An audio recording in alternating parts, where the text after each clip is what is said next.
sits at the other end. Have you got your mobile phone in your pocket? No. You've answered that one before as well. I learned that one.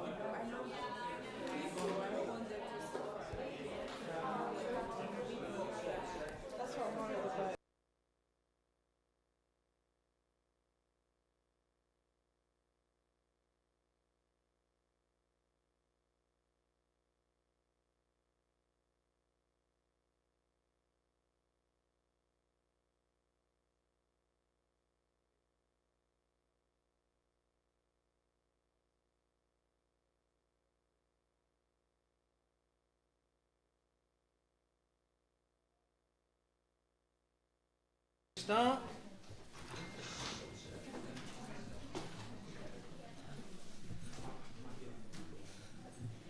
Welcome to Hope Barn. A plug for our meetings here. We have Christian meetings here. We meet first and third Saturday of the month at 6:30 and every other Sunday morning. And we welcome Mark tonight, who's going to be bringing a message to us. It's not a religious meeting, it's just information we need to get out there.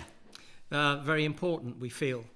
So, but you know, the battle we're in is good versus evil, really. That's the battle. A lot of people know what's happening, they don't know why it's happening.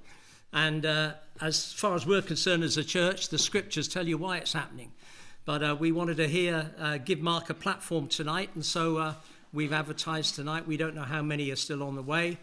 So let's give them a warm welcome, shall we?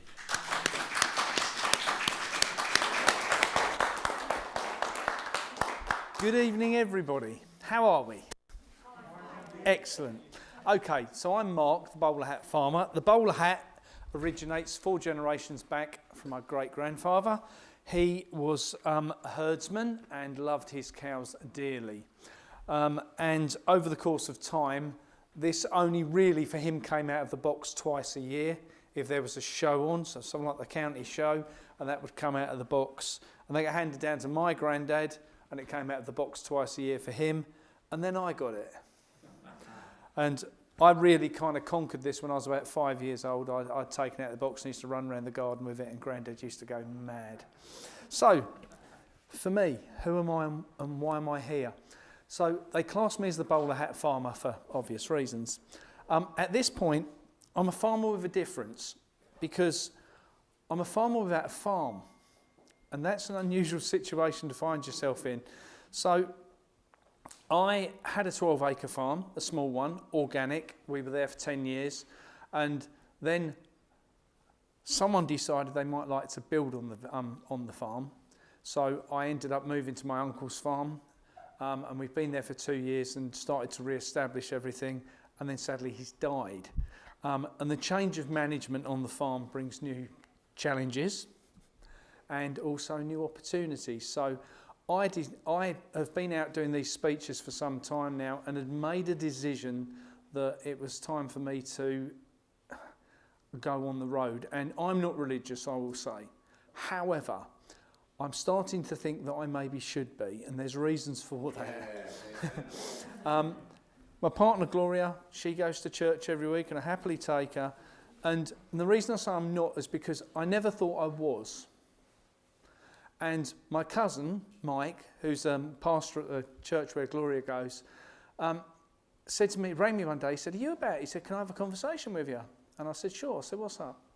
So I went to see him, and he said, "I need to just run something by you," he said, "because I think I'm going crazy." So Mike is a landscape gardener by profession, and he builds some amazing, amazing projects. And he said to me, "You know how you said the universe told you that you needed to get into farming?" I said, "Sure." He said, "Well, I woke up this morning and God's told me I need to start a farm." And he knows nothing, and I mean zero, about farming. And he said, "You know, what's your thoughts?" I said, "Do it." I said, "If you've been told, do it, because you've been told for a reason." Same as for myself, when I took my farm on, everyone said to me, "You are barking mad." I'd just spent 9 years running a charity alongside my fruit and veg wholesale company. And so Mike took the time to apply for a council farm and got given it. So park Mike for a minute, because Mike comes back into the story.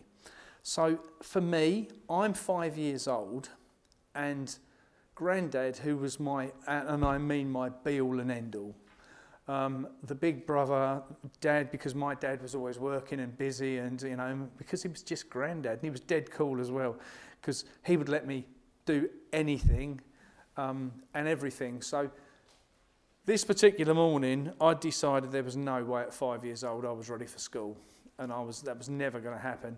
Mum packed me off to school. I'd been over the fence, run back to the farm to Grandad, and he said, "Well, look, it doesn't matter what you do, you've got to go to school." So he said, "But do me a favour before you go down to school." He said, "You know the picnic field?" "Yes, Grandad." I said, "Okay." He said, "I need you to do me a favour." So with that, he picked me up and put me on the back of Daisy, which was our matriarch cow, and he put me on the back and he said, "Right, there you go," smacked her across the backside. He said, as I'm heading off down the road, he goes, "You know where the picnic paddock is?" He said, "Go in there, she knows what to do." "Okay, Grandad." And as I look back and the other 500 cows are heading down the drive behind me, and I'm 5, you know, health and safety at a whole different level. So I get down there and we walk in, and she walks right the way around the massive, great big paddock and back. And I thought, where's she going? She's taking a long time, can't do this. And then I realised she was waiting for all the other cows to get through the gate. She then pushed the gate closed. I jumped the gate and had to walk to school. But that was my baptism of, you know, as my first memory of my Grandad and myself, because of, you know, me riding this cow. So I come from a farming background on both sides, both my mum and my dad's side. For me, very split on that, because my dad's family had no land but were huge agricultural contractors. During the harvest, they would employ 3,000 people.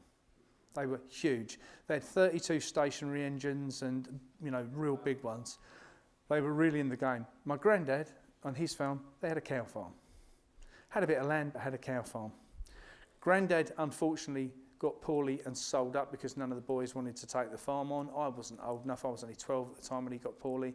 So that was the farm gone. My dad, who was a mechanical engineer through the engineering side, had decided that there was no way in the world that I was ever going to go into farming. The problem he had was he used to come home with dirty hands, which were covered in oil, and I used to like to come home with dirty hands, which were covered in mud and pig shit. That was the difference of the two of us. So there was no way I was ever going to get a job doing what he wanted. And we had major issues as me being a kid growing up with that. Grandad had left me some money. I booked myself into university at 16 years old, went off to agricultural college, got a degree, and on the second day of doing the degree, I realised I was in the wrong place. But I stayed, I got my degree, because we all know bits of paper are really important things. So, as I went through the university side, I realised that they were teaching me to farm in a particularly different way to what Grandad had taught me. And they were only concerned about two issues. How much rubbish can we chuck on the ground to get the results we want? And for me, I was used to Grandad going, feeling the soil, touching the soil. He grew huge amounts of vegetables, and he would go and he'd feel the soil and he'd go, "Yeah, that's about right. We can set in there." Or, "No, that's a bit dry. Get the hose out. We'll just give that a little bit before we start on it." He could read it. He knew it. That was his job.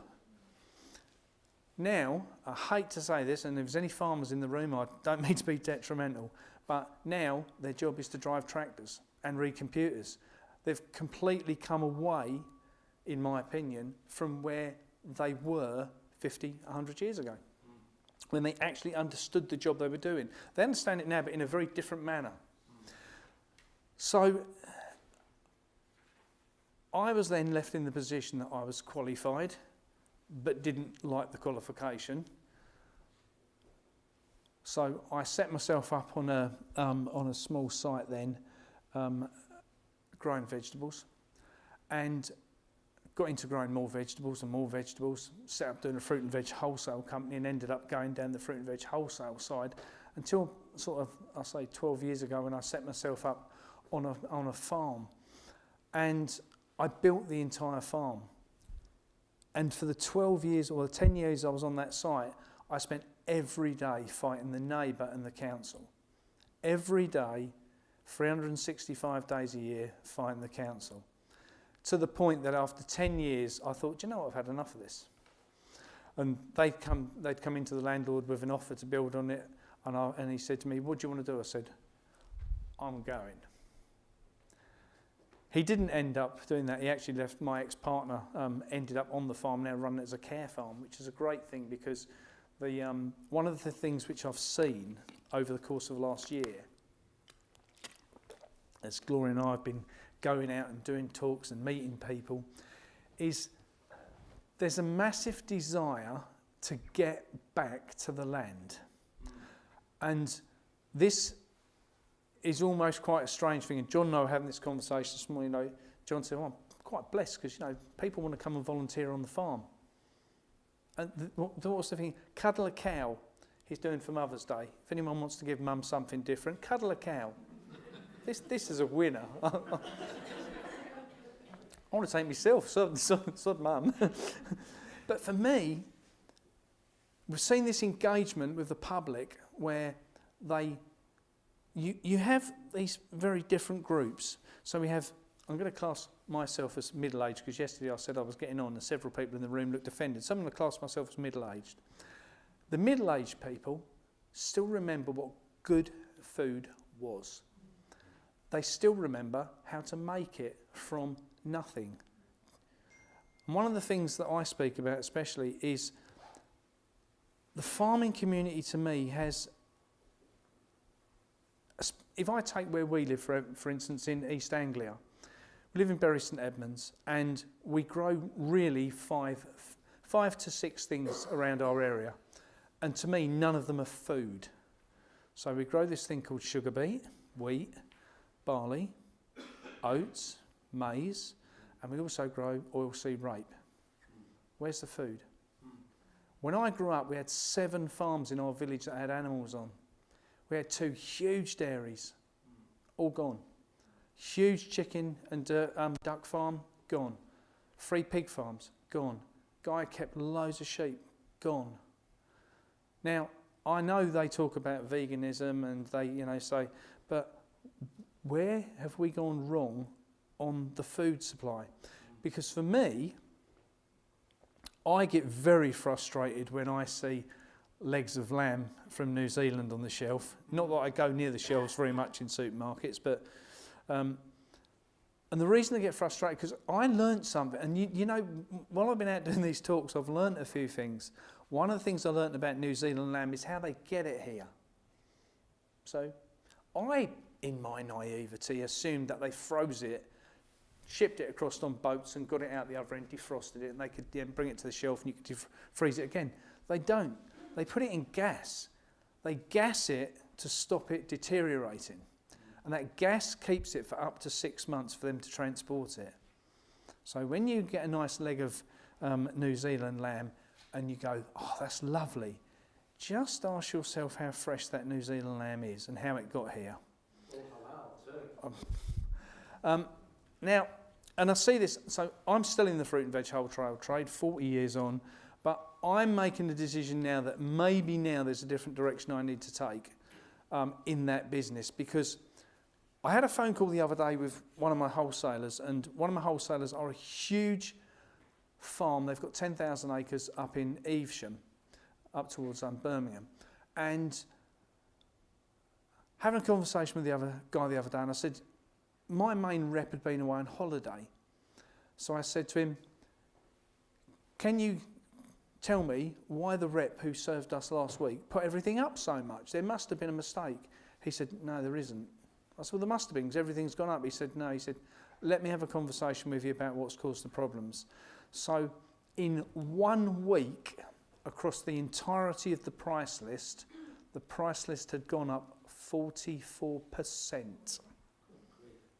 That's an issue, and it's an issue what's about to hit the doorstep of England. And lots of people are very misled into the fact of how this food shortages are going to come to play. And I got introduced to the 2030 agenda. Does everyone know what the 2030 agenda is? Is that a fair assumption? Yeah. I got introduced to the 2030 agenda when I was 21 years old, so 36 years ago. And I couldn't accept what that said because of one thing what I couldn't get my head around. And then I realised this year why I could never see it. That one thing was they're never going to stop John producing milk. They're never going to stop me growing vegetables. They're never going to stop Bob keeping his sheep. Because farmers only want to farm. I certainly don't do it for the money. That's fair, John? Right? So if you're not doing it for the money, why are you there? You're doing it because you love the ground, you love you love your animals, you love what you're doing. I love the results. When I put seeds in the ground and I can get to the point of cutting it, that for me is just bingo. I can take mum and dad a nice box of veg, round to auntie, whatever it might be. I'm blessed because since I've met Gloria doesn't know how to cook anything. Let me finish before you say too much. Gloria doesn't know how to cook anything at all that isn't from raw ingredients. So the only time we have anything that's not raw ingredients is when I cook, and that's when we go to a takeaway. So you start... We've got a lot of people online. If you could explain the 2030 agenda, it would be helpful. Yeah, okay. So there's an agenda that's been put into play by lots of organisations, and I won't because you can talk about the Club of Rome and the WEF and all the other groups that are out there that are Bilderberg groups and everybody else that's trying to bring the 2030 agenda to play. The 2030 agenda, I won't go into this too much, but there's 17 points, and we was in Cheltenham yesterday doing a speech, and a lady called Sandy Adams, what a knowledgeable lady. I've done several presentations with Sandy. She's amazing. Now, what they're trying to do is to get the world to the point that they own everything and we own nothing. And I mean absolutely nothing. You will not own your house, you will not own your car. You won't need a car because you won't be able to leave the village. Your 15-minute city will be your village. You'll be wherever you can go within 15 minutes. And you're starting to see these. And gentleman was telling me as I come to the door, the villagers are just starting to change some of their cameras now to these ID recognisable ones. Gloria will tell you, I cuss all the time about supermarkets, and we happened to have to go into Tesco's in Bury St Edmunds one morning when they just put the cameras and the barriers up, and I walked through the door and the camera alarms went off and the barriers closed, and I was like, they know it's me, and I hadn't even got my hat on. But that's the point of biometrics. So what they're trying to do is enslave us completely into a digital world. So you will not be able to get food unless you have a digital ID. Your money will be paid into you via a digital currency. The digital ID will allow you to go to the doctors, it will allow you to go to the dentist, it will allow you to go to hospital. Without that digital ID and without accepting it, you will not be able to do anything at all inside the system. And I mean anything. It's the scariest thought that I've ever had. That bit I could deal with. I can park. I know I could live outside the system if I want to, and I will. And there's no way I'm taking part.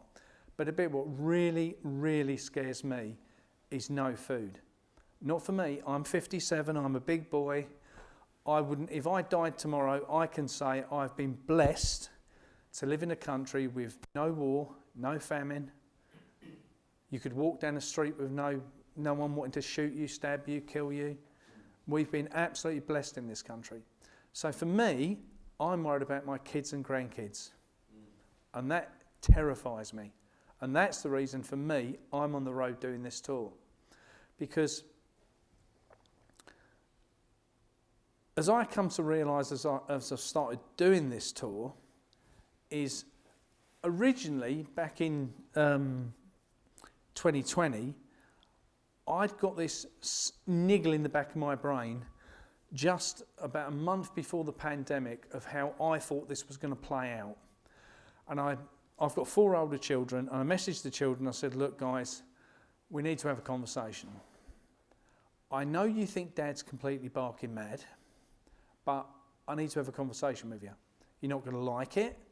You're not going to want to hear it, but you need to do something about it. I said, and whatever's going to happen, the first thing they're going to do is the food is going to run out. And you need to do something about that. So this was on a WhatsApp voice note. So my oldest daughter messaged back. She said, Dad, don't worry. I grew up in the house with you and know exactly where we are. Pantry's full. I've got stuff hid everywhere. Great. Second daughter messages. The next one down. She said, Dad, what are you worried about? She said, I'm with Chris. He's a high up in the army. We live on an army base. They're not going to let us starve. Okay. Then I got a message from my youngest daughter. Oh, Dad, she says, you are funny. I've just been to Tesco's. They've got loads of stuff. My son, who lived with the daughter and her husband, he rang me and he said, well, I don't really have to worry about the shopping. Lavinia does it. Okay, so I took it. They'd been told. 10 days later, I get a message from my granddaughter, who's 5 years old. Granddad. So I rang her. I said, what's up, darling? I said, and why isn't Mummy answering her phone? She said, Mummy won't answer the phone to you because she's too embarrassed. Why is that, darling? We haven't got any food in the house, Granddad. So, rather than say I told you so to my youngest daughter, I took the time, and I was quite fortunate through lockdown, I have to say, because we had the farm, and we had a huge polytunnel, 72 foot long, set up as a farm shop. And the shop took £100 a day. Never took over £100 a day. £100 a day was a good day. And we sold 10 boxes of vegetables every week. And within a week, we sold £15,000 a day and 400 boxes of vegetables a day. That's how quick it happened. Now, I was quite fortunate because every time one of my mates put on social media, I don't know what I'm going to do, I lost my job, I went, come work at a farm. It's brilliant, the sun's shining, come grow vegetables with me. And all of my mates joined in, 72 people we had working at the farm. Fantastic, it went so quick. Grew lots of stuff, and I had lots of stuff coming in. And we reacted really quickly to be able to deal with what happened. And this time round, that won't play out. And the reason I say that is because then we ended up with a situation that there was lots and lots of stuff coming in from abroad. Now, I don't know if you're aware of this, but at this point, against 4 years ago, there is 62% less food in the system than there was at the start of the pandemic. Okay? Now, I don't know if you've been into Tesco's, for instance, recently. I went in there the other day, picked something up because I couldn't get it anywhere else. And they've just changed all the shelving. Yeah. They've done it for a reason. They can't fill the shelving they had. So they've had to reduce all the shelving down to these new low-level shelving so that they can make everything look a lot more. They don't want to breed the panic what's going to come. The problem is the panic is going to come for the people who are in the position that they haven't yet listened to what we've got to say. Okay? So, Cousin Mike, and there's a reason I bring Cousin Mike back in now. Cousin Mike set up this farm, and Cousin Mike's not earning any money. He's remortgaged his house to pay off last year's debts he created. And he won't like me saying that, but it's true. But he's got to get through the first initial setup of this farm. Now, one of the things I've seen as I'm travelling the country is lots of people want to get into growing, and lots of people have got one issue: they don't have any land. So I see two things happening over the course of the next couple of years. One, the biggest landowner in Suffolk, for instance, where we come from, is our county council. We still retain council farms, and Mike was lucky enough to get one of them. And I had a word with the councillor who was responsible for what he's doing on the farm and got him some funding, because I knew after then 9 years of running the charity what you need to say to these people to get some part with funding. So he got some funding, so he can move forward and he's doing things. He set up all the trees and everything, so he got all his orchards in. I've now closed, obviously with me closing down my side at the farm, I've taken the time now, he's had all of my fruit bushes, all of my stuff's going to him, for him to be able to make sure he can earn money. Because this is the crucial problem with farming. It doesn't earn any money. Now it should. And here's the problem and the reason it doesn't.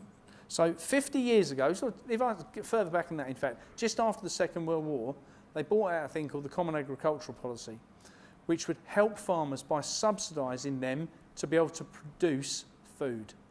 The idea was it would put food on your plates at a less price. The problem was, at that point, supermarkets had realised one thing. Farmers were getting subsidised to produce food. So if the farmer's getting paid a nice little packet, which a lot of them were then, I have to say, they were getting a nice packet. Whether they sold their potatoes at £5 a sack or £10 a sack didn't really matter. They were okay.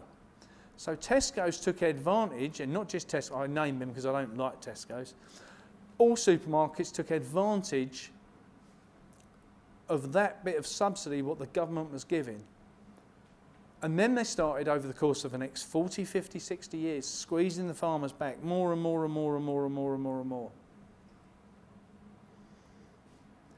John, do you know the answer to this question? What is a farmer now being paid inside the system per litre for milk? 45 pence a litre. 45 pence. And how much was it when you came out of the industry? 32. And how long ago is that? 5 years ago. 5, okay. So it's gone up about 50%,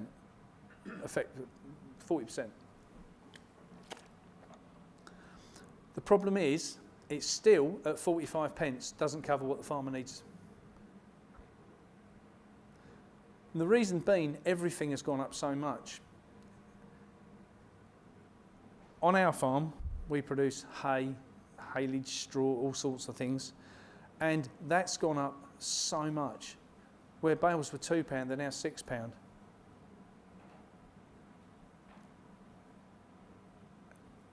I went in the other, before Christmas, I decided in my wisdom I was going to breed some turkeys and ready for Christmas. And I thought, and you know, they keep passing these lovely laws about legislation about bird flu and, you know, all the other nonsense. The law stated, well, law, whatever they want to class it as, that I could have 50 birds. At number 50, I had to register the birds. So I bought 50 birds, and my uncle said, how many have we got? I said, we've got 49 turkeys and one who identifies as a fox. An uncle like me was happy with that, and they did very well.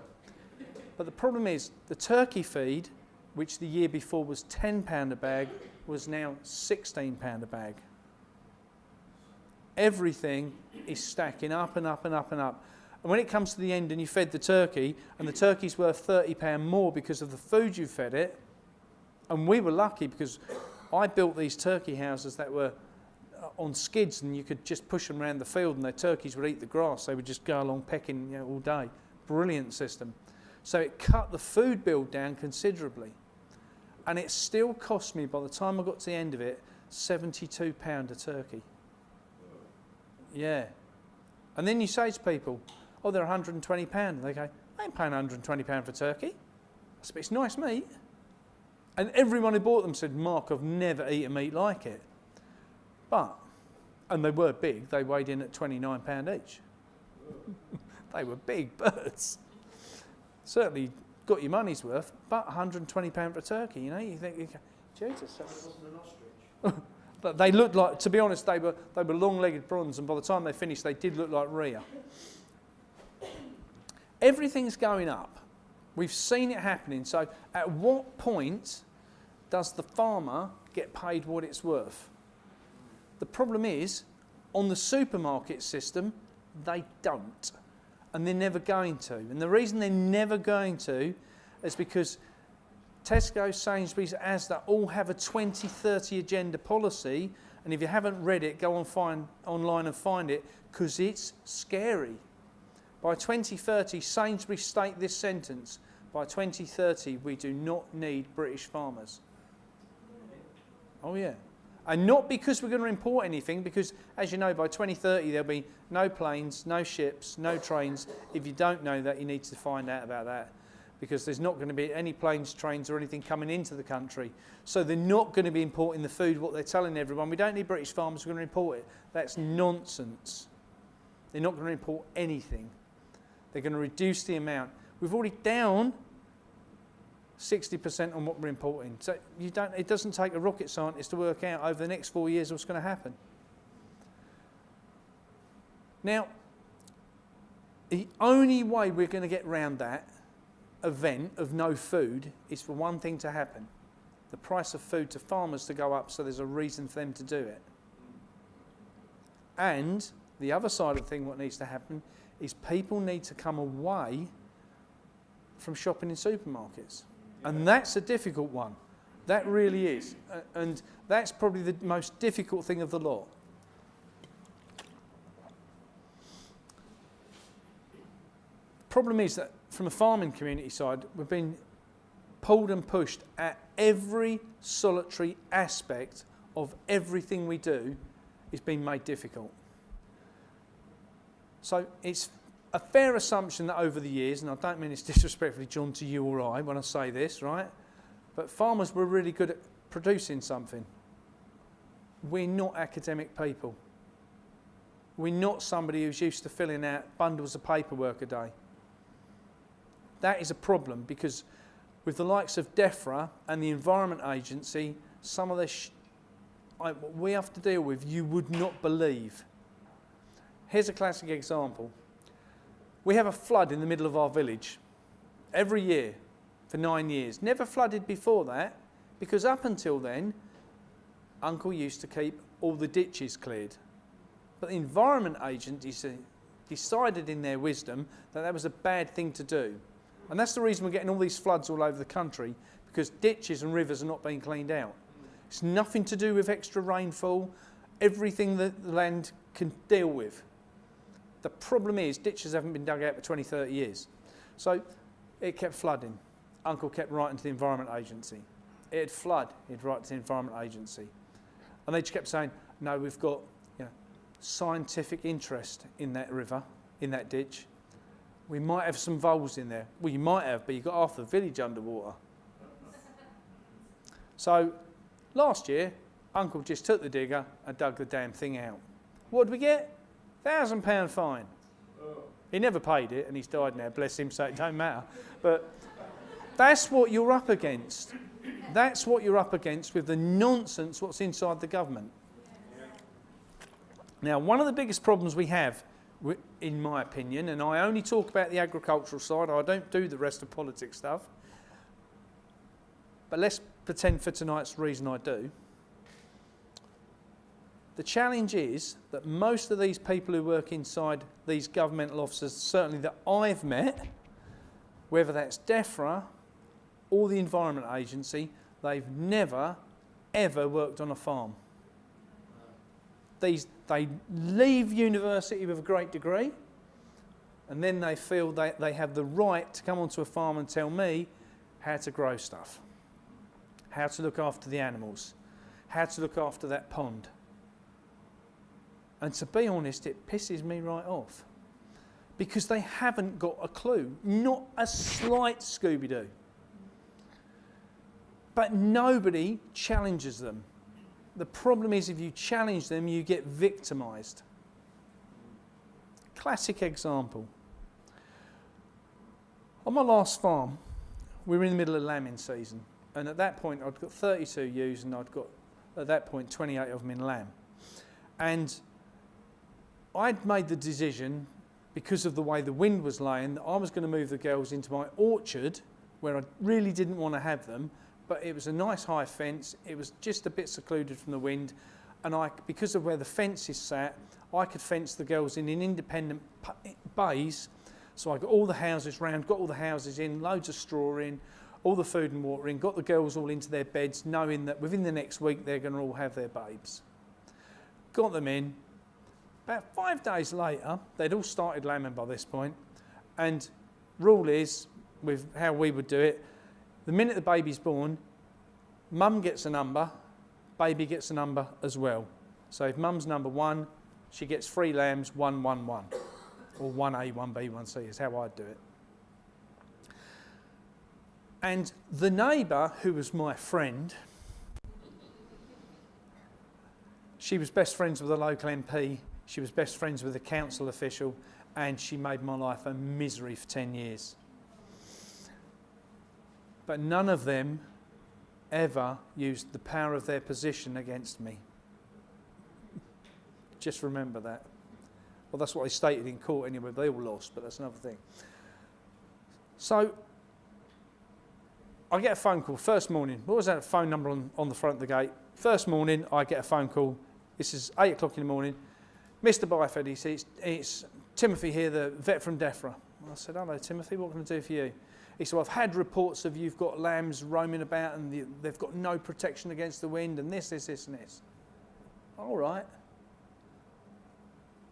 I said, well, listen, I'm not there. Jump the gate, turn right, walk to the end of the paddock. I said, and right at the end where the orchard is, you'll find all the sheep.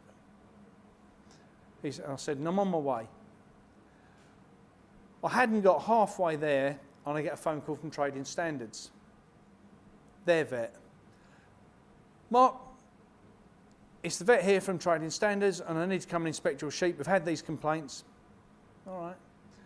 When you get there, you might have to park on the road because DEFRA's already there and they're just inspecting them as well. As I pull up, the RSPCA truck pulls up.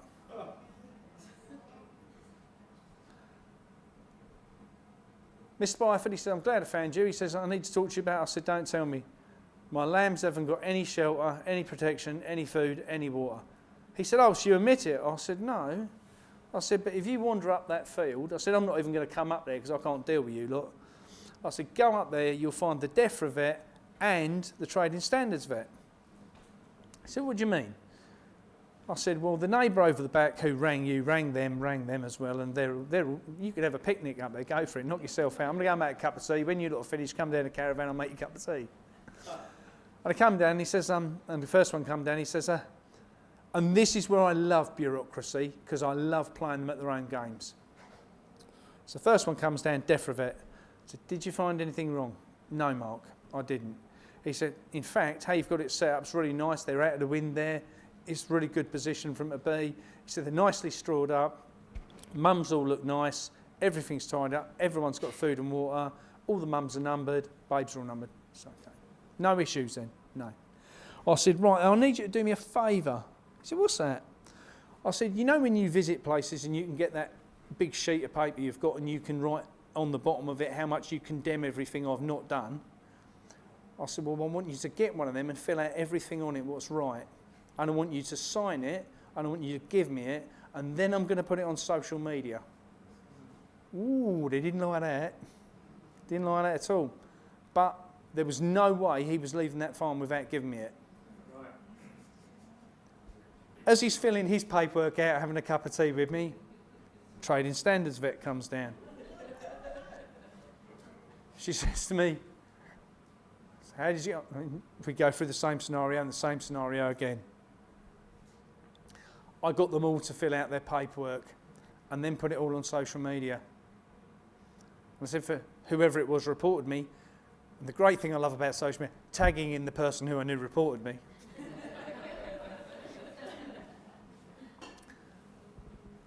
You have to play them at their own game. You have to call them out. The problem we've got to where we are is because no one's calling them out. I've got a 9-year-old, and well, he's 10 now, and he is my bestie. He gets in trouble at school, unfortunately, because he challenges the system. He loves to challenge the system. They told him that in 1969, Neil Armstrong walked on the moon. And he laughed and then decided to tell all the rest of the class why he laughed. And got told off because he laughed. Then got put out of the class because he laughed. And then he laughed because he got put out of the class. And he's like exactly. Then, 2 weeks later, Mr. Byford, got an issue. What's the matter? Got this little issue. What's the matter now? Get there, what's the matter, buddy? He said, this teacher only thinks that they found mummies in the pyramids. He said, even I know they're a power station. He said, and I'm only 9. And when the teacher argued with me, came out with something brilliant. He said, have you ever been there? She said, well, no, I haven't. He said, well, I have. How do you know what it is? He's brilliant. That came about, I have to say, is because when he lived with me over a Christmas period, his phone went flat and I never thought nothing of it. I just chucked in my mobile. And you know how this thing called AI always reflects and finds you what it is you want. Well, he spent a lot of time on my phone and he'd been going through things, and the more he researched things, the more it gave him what I wanted. So, the country's messed up. Fair to say? Yeah. What are we going to do about it? Because this is the question. And let's bring it back in now. Food. What are we going to do about that?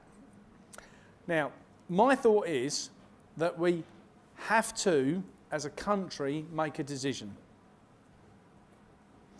We have to make a decision that we are either going to go down the road of allowing the supermarkets to poison us. If you look into this Sainsbury's 2030 agenda, because it's brilliant, they reckon that by 2030 they can have us living on jellyfish meat and bugs.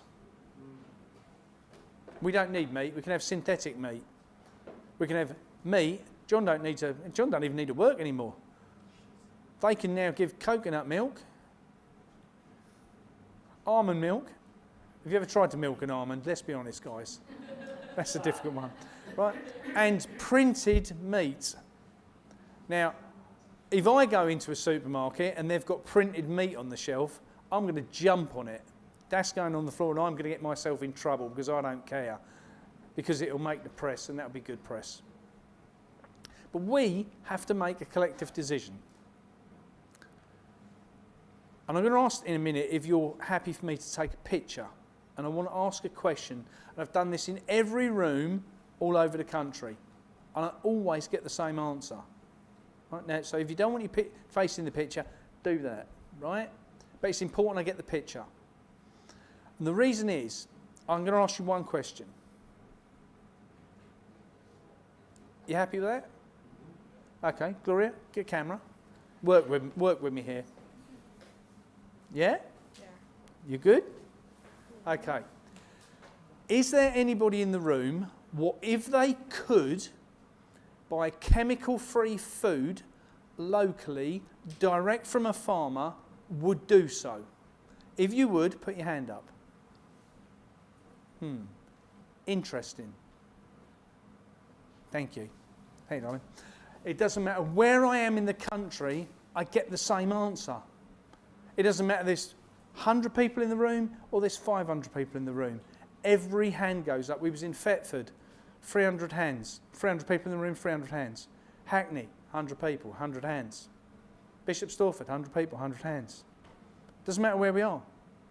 Everywhere. Where was we? Burnley, 200 people, 200 hands. Cheltenham yesterday, 200 people, 200 hands. There's a movement coming that the government doesn't like. And I'm of a certain age where I got to the point I don't really care anymore. I'm at the point I can now have some fun with it because I'm not scared of the government and what they will do to me because I'm getting old. So I reckon I'm pretty dangerous as a person. And that's not because I want to cause trouble, it's because I don't care. And I don't care what I have to do to protect my children or grandchildren. That makes me dangerous. Now, so if we want this magical food, what supermarkets do not provide. And the reason they don't provide it is because if you go in the supermarket, I love the fact that they have a special aisle what says health food. But what's the rest of it? What else are they selling? So, if you've got health food, and that's the only good bit in there, and when you actually go through the ingredients of the health food, it's not healthy anyway. The problem I have is, back to East Anglia, wheat, barley, sugar beet, oats, they're all secondary products. We don't eat them directly. They all go into processing. And that is where it started.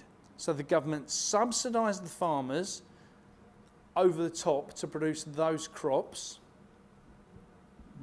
encouraging them to grow those crops so they didn't grow food. And that's how they got the farmers not to grow and produce what they needed to. Now, do I see farmers who have got 1,000 acres and they do everything by tractor, changing over to growing everything by hand? Nope. But what I've come to the conclusion is we have a transition period to go through. All farmers do, and that doesn't mean like putting a dress on a Friday night, you know, instead of, you know, the wellies. That means we're going to have to make some decisions. As the public, we've got to make decisions, and as the farmers, we've got to make decisions. What do we want to produce? Do we want to produce, and I'll give you some maths here, and it's going to be different for every farm, so if there's any farmers in the room, don't shoot the messenger. But for us on our farm, we grow wheat. On Uncle's side of the farm, we grow wheat. Wheat produces 4.2, 4.3 tonne an acre. And after we've paid for the fertiliser, because we have this religion in farming, this is how it works. Okay, and I'm my own worst enemy when I state this, I have to say, because there is nothing more rewarding, and I mean this, nothing in the life in farming that's more rewarding than ploughing a field, and when you look over your shoulder as you're ploughing, the ground's turned and it's perfectly straight. That to me is absolute artwork at its best. Now here's the problem with that. As an organic farmer, I don't plough, and I don't plough because I don't agree with turning the soil upside down. So I don't know if you know this, but if you've got the humus and the bio in the soil and you then come along and turn it upside down, you destroy everything that's going to make the plant grow. So the only way to get round that fact you've done that is to come along and throw loads of nitrogen on it. But the nitrogen will also make the weeds grow, so then you have to chuck glyphosate on it to make sure that the weeds get killed. And then you come along a little bit longer and chuck some more fertiliser on, some more glyphosate, some more fertiliser, and you get it just to the point it's perfect to be able to drop the seed, and then you put a double dose of glyphosate on it to make sure it's dead enough to go through the combine. So glyphosate's weed killer, okay? So, and it's horrible stuff. And for anyone who thinks over the years, like, oh no, I'm allergic to gluten, you're probably not. If there's anyone in the room who's allergic to gluten, right, go and get yourself a really good quality loaf of bread what's made with spelt bread. Problem with glyphosate, it changes the protein in the wheat so that your body can't process it. That's the issue. Now, one of the other issues which we're dealing with within farming is this thing from above when planes keep going and spraying all these beautiful chemical trails everywhere. My mum's told me for 5 years they're not real, right up until the other day when she sent Gloria and I, we went round there and she's like, look what they're doing. I know what they're doing, Mum, I've been telling you for 5 years.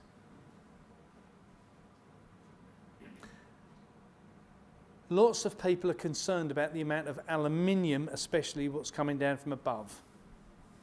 Now, from a farming point of view,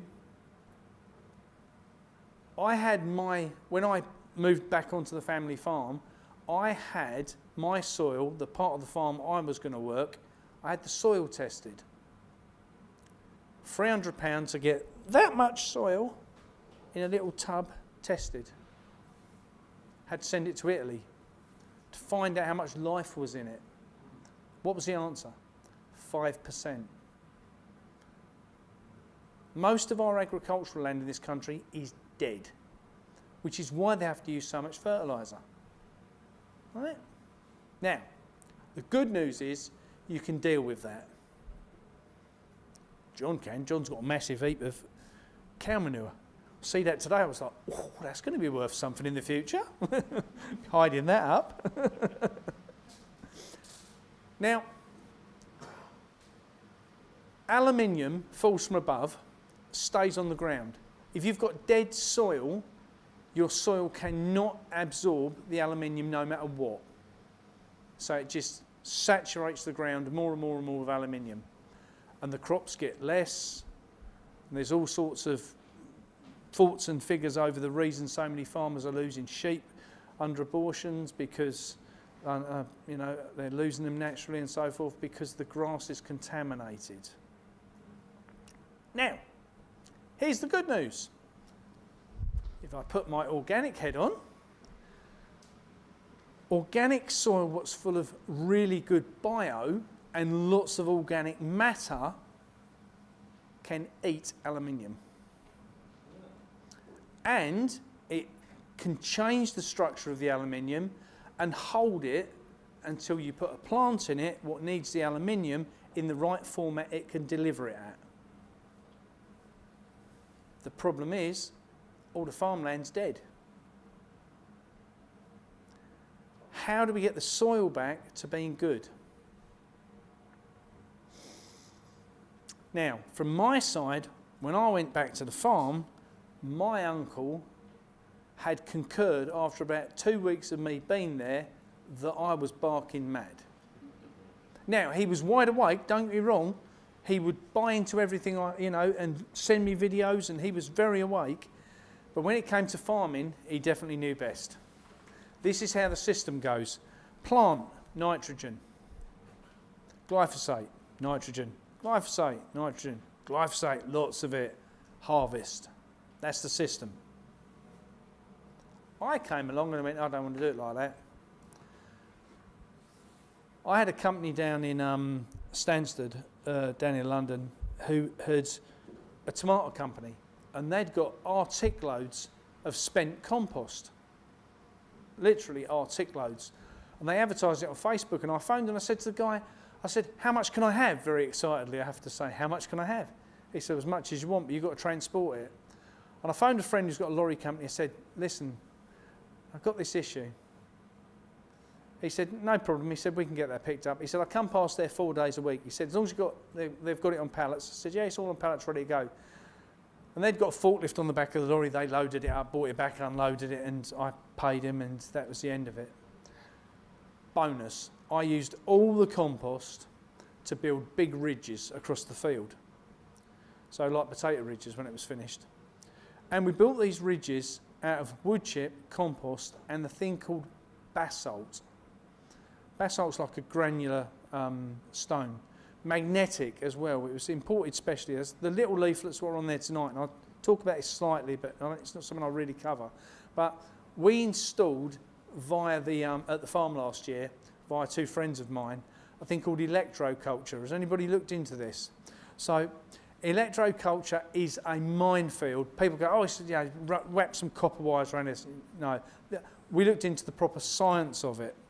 And from a horticultural point of view, when Grandad was alive, Grandad had big tanks everywhere around the farm with compost in them, and it's like compost, liquid compost, and it stunk.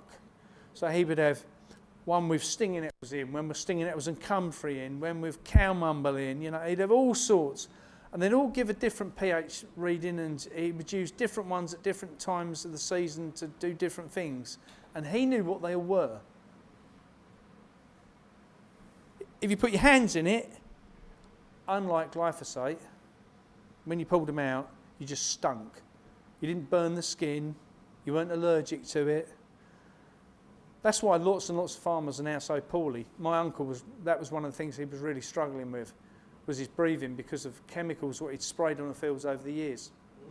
Now, so we installed the electroculture, and we had got someone out with some dowsing rods, a friend of mine, Francesco, and he doused the field, and he said, right, he's Italian, he says, he says, this is where it's going. So, right, he says, that's the power into the field, and over here is the power out of the field. So you need to put a big Victorian chimney pot there, and a big Victorian chimney pot there, and you fill them up with basalt, and the energy from the atmosphere comes in, fills it like a battery, and it disperses over the ground. And I was like, he's proper mad. I was convinced he was barking mad. However, I will say, however, and Gloria will testify to this, I have to say, we've got loads of videos about it. It's, we was in the position, bizarrely, that, right, as a grower, any growers in the room, at any level, at home, anything at all, yeah, people who just grow in their garden and stuff, right, it's a fair understanding of how to grow, and the fact that when we grow in this country, we grow in spring because that's when it gets warmer, and then we can get things set after the last frost so we don't lose too much, and things only grow at that point of year. Yep. Okay, let's backtrack to New Year's Day, and I had power tower there, these magic towers, one there, and in between them I had some rows of strawberries in bags, on top of bales, doing their thing. Now, normally, anyone who's ever grown strawberries will know that the strawberry leaves die off over the winter, and what happens is, next April time, they start to re-come through. Well, ours didn't. Ours not only didn't die, they grew all through the winter, they flowered over Christmas, and at New Year, when it was thick frost, -6, thick snow on the damn strawberries, they were rocking.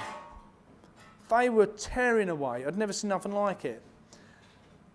And obviously, it doesn't make sense because I know they shouldn't be doing that at that time of year because that's what agricultural training's taught me. So it must be right because I was taught it at school. Remember that. So, I come to the conclusion with the electroculture side, not only does it work, and there's lots of aspects to making it work, I will say, is the fact that I don't think the heat of spring is what makes things grow. Right? I think it's the energy in the atmosphere that spring brings along. Because there's no other explanation. We could do a voltage count in our ground and we would get 0.005 of a millivolt in the ground from the power towers. Now, if you look back at old books, and there's some really good old books out there, they will tell you that if you're going to grow things via electroculture, you need to get an electric current into the ground, a low current, you need to do it over a long period of time and consistently. The voltage cannot drop, mustn't go up and down too much, it needs to just float along very gently in the background. That's what makes things grow. So we put all these different things in place and we started trialling it and growing things. Gloria and Poppy, a volunteer we had on the farm, were up there one day and I'd got some garlic what had started to come through nicely, shoot, and I said, oh, this garlic can be planted. And they planted it, and within, what was it, about 5 days, 4 or 5 days, it was up out of the ground 3 inches tall from being 4 inches underground. And I was like, well, that's going to bolt. I said to the girls, you'll have to just get more compost, cover it up. So they covered it up, go back a week later, it's 3 inches out of the ground. It's like, no, it can't be. It's not. Make sure someone's not lifting them, you know. And this continued on. The garlic's huge. There's lots of answers out there, and the reason I always talk about from the horticultural side, I don't think that agriculture in food production of the food section of what we need is going to come from agriculture. Agriculture will deliver us the commodities, what we need to make the shite we don't really need to eat. But horticulture, which has been lost in this country, will be the answer to the survival of the people. So, if we have a way to make the land great again, where are we going to get the land from? Because that's another issue. As we drive down to here, we've come from Bracewell and Majestic to Cheltenham, 3-hour drive, all we see is fields, fields, fields, fields, fields. And we're all concerned about what we're told about. Yeah, but they're building everywhere, and they are, we know that. They're building everywhere. Solar farms going up everywhere, wind turbines going up everywhere. Have you ever come across anything called reseeing? No? Do some research into reseeing. So reseeing is when they deliberately allow the sea to flood past the flood defences, because once it's in, you can't get it back out. Okay? Around about 50% of Cornwall and Wales is due to be reseed by 2050. Do some research on it. It's very fascinating. Reseeing. So where's the land going to come from? Well, I think the answer is from the farmers that exist at the moment. Because I do not think that the farmers who are farming at the moment predominantly will be farming in the future. Because they're so beat up, so smashed over the head, so depressed, so fed up with the paperwork, they're at the point they're all like, it ain't worth it. I earn £10 a tonne from grain, sugar beet, wheat, barley, maize, whatever it might be. So if someone then comes along and says, George, lovely field over there, sir. Will you rent it out to us to grow vegetables on? And John said earlier, it's like, the problem is with farmers, and this is true, oh no, don't like people on our land.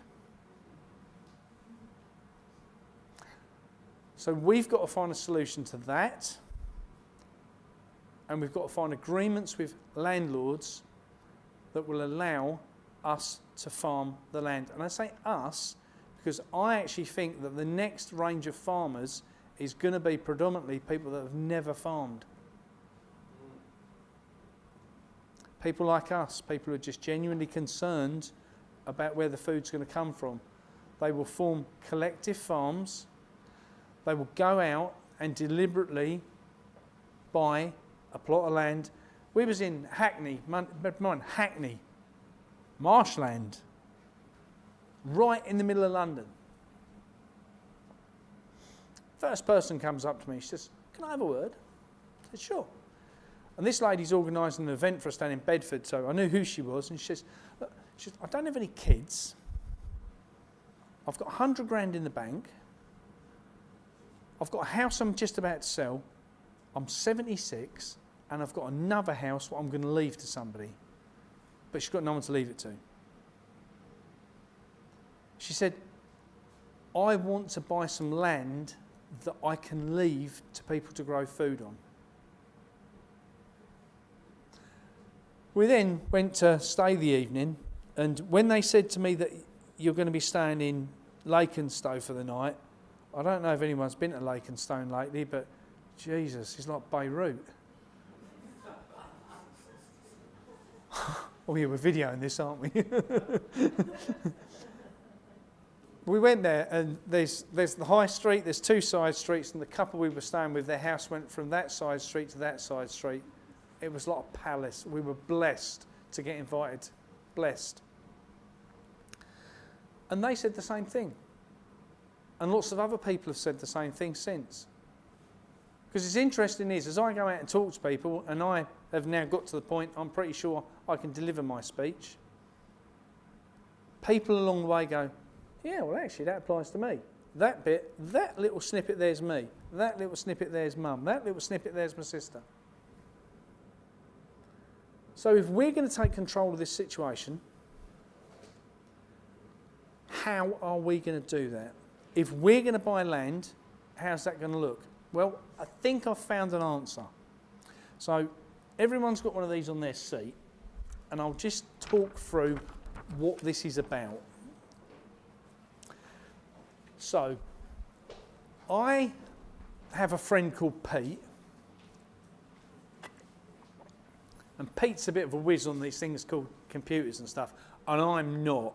I've worked out how to send a voice note via WhatsApp and think I'm really clever, right? I take pictures, I send them to Gloria, Gloria turns them into videos, I then take the credit. That's how it works. So,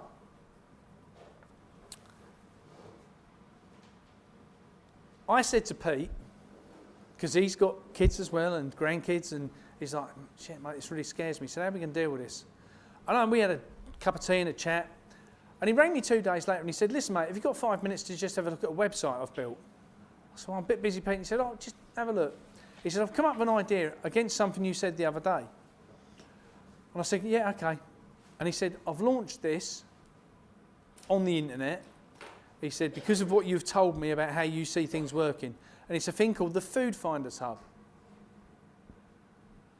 So we launched the Food Finders Hub under a real simple system. Here's a farmer. The farmer's called John. John produces raw milk. Here's a room full of people, and the room full of people would love to buy raw milk. But they don't know about John. They don't know about John's farm. They don't know about anything John does. But they can register, type in the search engine what they're looking for and where they live, and it says, here's John. Here's Barry. Barry grows potatoes. Now the challenge is trying to find the farmers who produce stuff, who don't produce sugar beet, wheat, barley. Because I don't know about you, but I have no use for a ton of sugar beet. A ton of sugar, but not the sugar beet. So how do we get the farmers with everything they produce onto that website? Well, we came up with a thing called ambassadors. So these are people like me that are passionate about the food industry, passionate about wanting to make sure kids, grandkids have got food. Because everyone in their area knows what's about them. So lots of people across the country, 550 precisely at this point in time, but I'll come back to the site, 550 people joined as ambassadors to go out and tell the farmers about the website.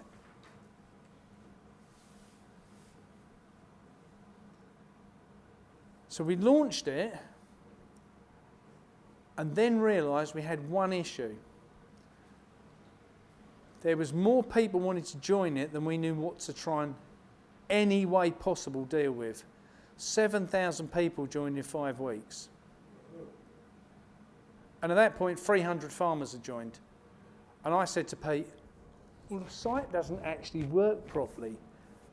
Well, it was never designed to do any more than what we'd designed it to do, which was the search facility. But the problem was, every time I spoke to a farmer or a member of the public, right? Every time I spoke to a farmer or a member of the public, they came up with another brilliant suggestion for the website. And I'd say to Pete, yeah, Pete, but can it do this? Well, yeah, but I need to change this and that. Yeah, but Pete, could it do this? Now I'm going to come back to my cousin Mike and the reason I talk about Mike. Mike has the most beautiful farm. He's got the most amazing polytunnel. I know, because it was mine. 72 foot long, 16 foot wide, 8 foot to the centre pier. Water systems in place. All the door frames are built. All the wooden's in. but it hasn't got a sheet of plastic on it. Why not? Because he hasn't got the £500 to pay for it. So, that then sparked something in my mind. I've got a bowler hat, a big mouth, and I'm not scared to use my big mouth to hopefully achieve something as an outcome. And if that means me going on the road, which we are, Gloria has agreed to come on the road with me for 6 months, and for 6 months we're going to travel the country doing these talks. We've got 100 talks, just over 100 talks booked, literally Land's End to John O'Groats. Now, everybody who's booked a venue for us also has to find us a room. Fortunately, when we came down to Cheltenham, John put us up for 2 nights.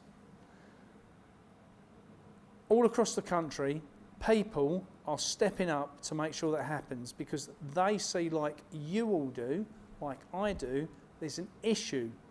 Lots of people don't know what the issue is. Lots of people don't want to know what the issue is. They're happy to try and do something to resolve it, but it's a bit like that jab you want to talk about. I just can't deal with the fact that you want to talk to me about it. My mum, no, talk to me about them jabs. I watched the video, don't talk to me. So how do we change things?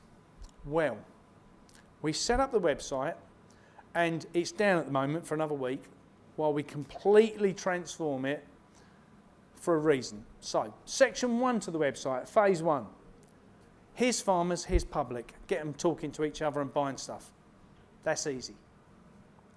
Phase 2.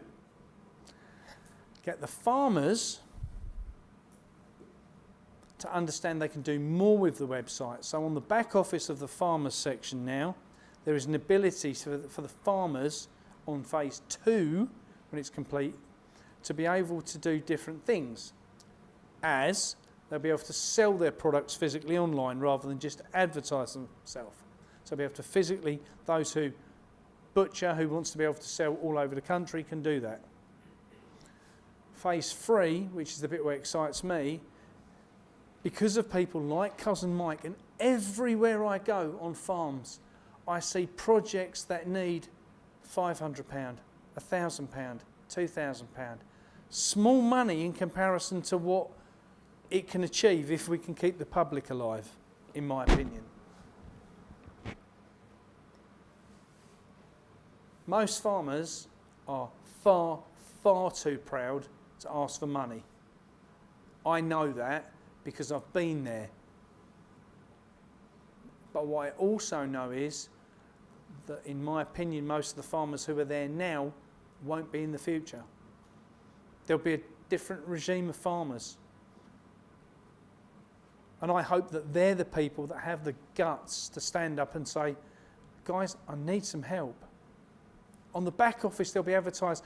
Let's say, Cousin Mike, for instance, if I say, right, Mike's got 200 trees to plant this weekend, Mike needs some help, he can advertise it on there, and everyone within his vicinity gets an email to say, Mike needs help this weekend to plant trees. Mike can put on there, guys, I need a sheet of plastic for my polytunnel. And the community can make a decision to support him or don't. Gloria will tell you this. When I very first said about going on the road,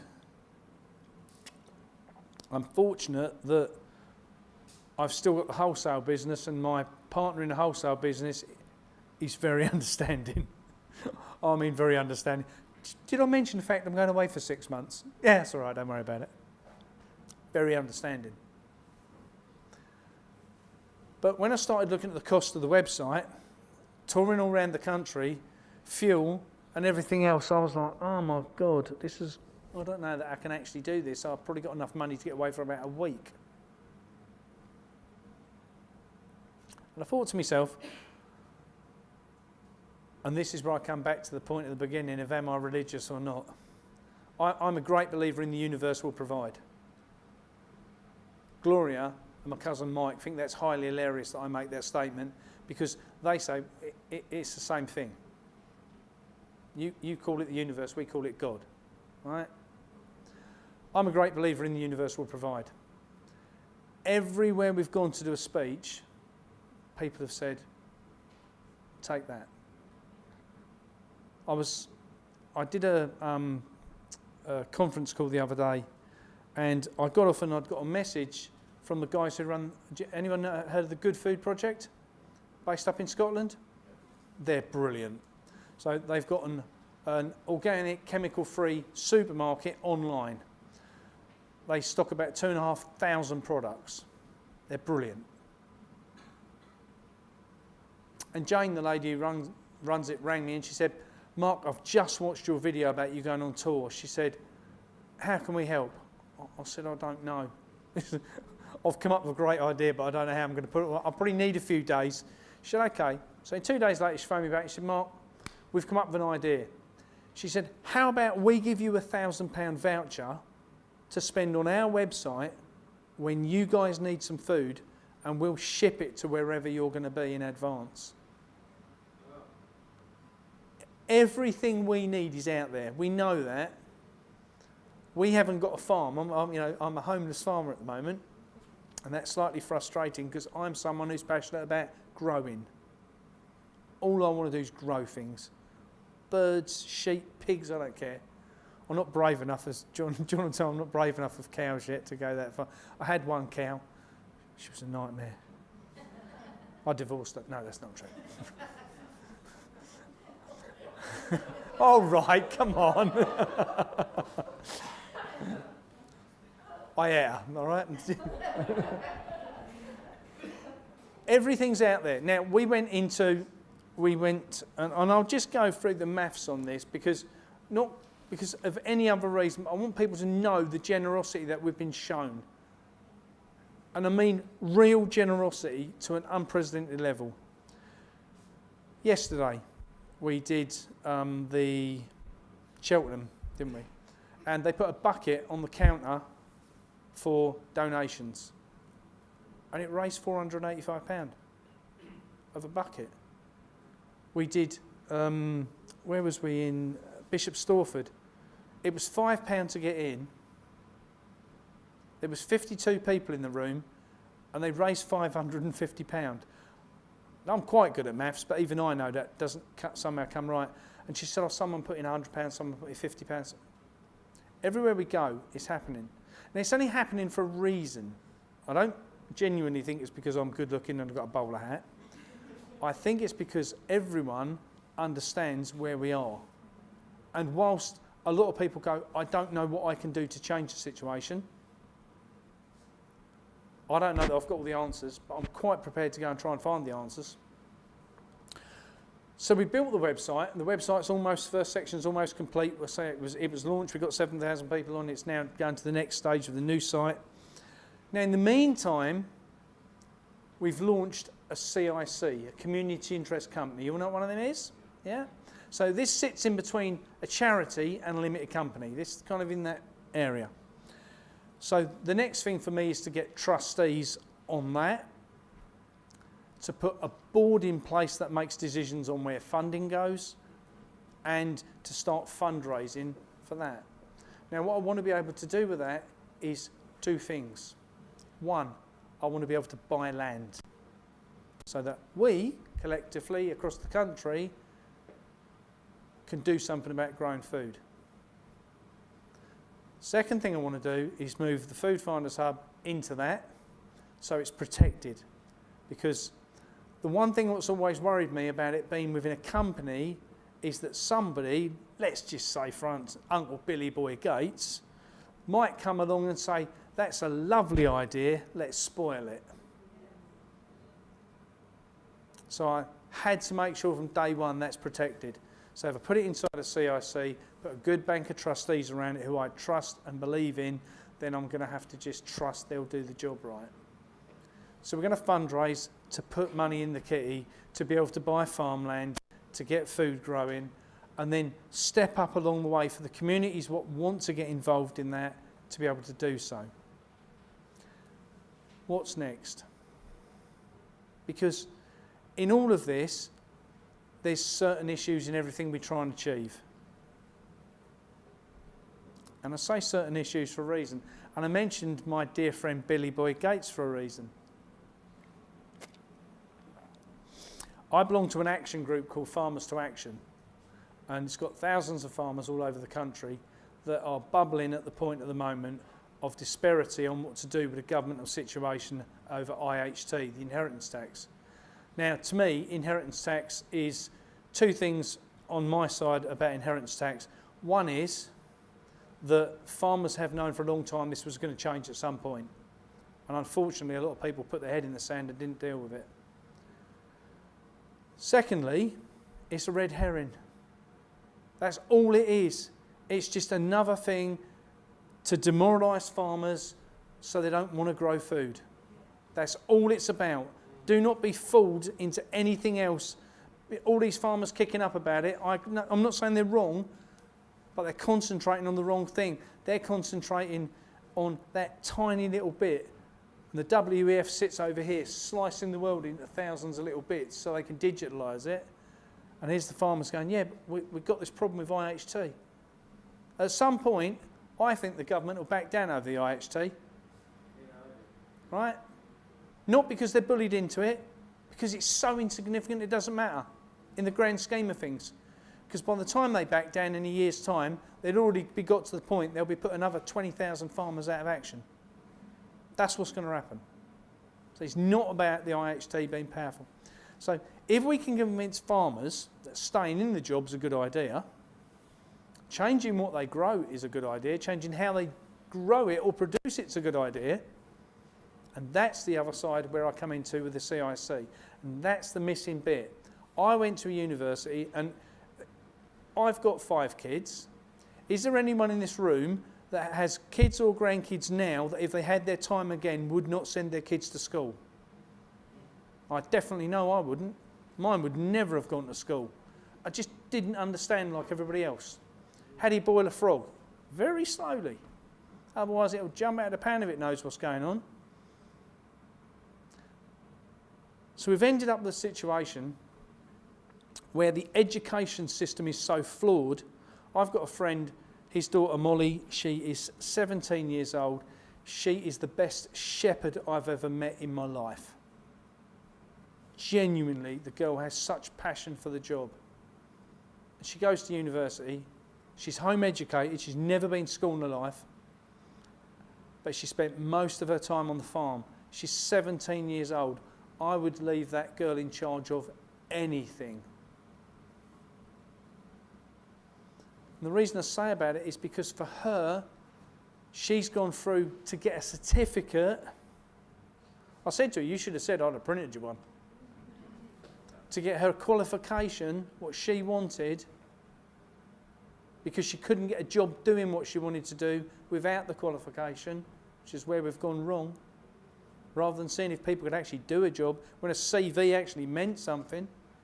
Now, ChatGPT. My mate John loves that. It's been showing me today. I'm well impressed with it, I have to say, but it's a bit clever for me. What about if we set up a new agricultural system? All of the universities are corrupt. They're all paid for by the same people. I was a member of the Land Workers Alliance. I spent ages with them as a member, got up to my point of I became an advisor with them and loved it until I challenged them over a bit of funding what they got, and they really didn't want to have that conversation. They soon had me out the door because what they represent is 3,000 small independent organic growers, and then you go and look through their list of who funds them. That name, he shows up everywhere. And it might be that it's via someone else's funding or someone else's funding, but you get 2 generations down in the funding tree, you'll find the same names everywhere. George Soros, Gates Foundation. They're everywhere. So, we've got to make a change. Conscious it's 5 to 9. At 9 o'clock I'm going to stop and we're going to have some questions. We've made a decision that we collectively, as the audience, have agreed we need to eat less chemical produced food, and we'd rather deal with farmers than supermarkets. Problem with supermarket is that they're predominantly owned by who? Shareholders. Who are the biggest shareholders? What is it? The magic words, BlackRock, yeah.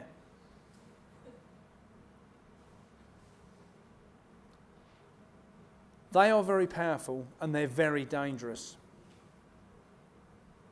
But here's the thing, so are we. Everybody in this room has an amount of money that sits inside the system. What you do with it is up to you. At the moment. Whether you spend it at the moment with John on his bottles of milk, or you spend it on Tesco's on their milk, is up to you. Their milk, you know, let's face it, we'll have a conversation about Bovia. They let that one out for a reason. They did not, don't think that was a mistake on marketing on their behalf, because it wasn't.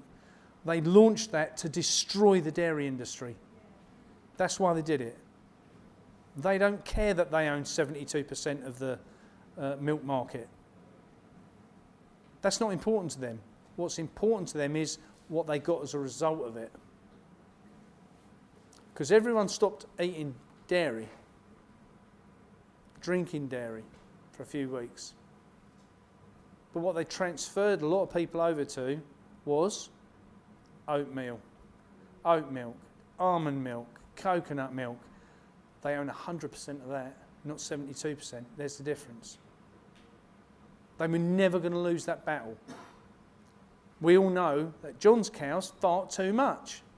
They're a problem. They're causing this absolute problem around the planet of gases. I jest. If there's anyone in the room who thinks that John's cows need dealing with, I jest.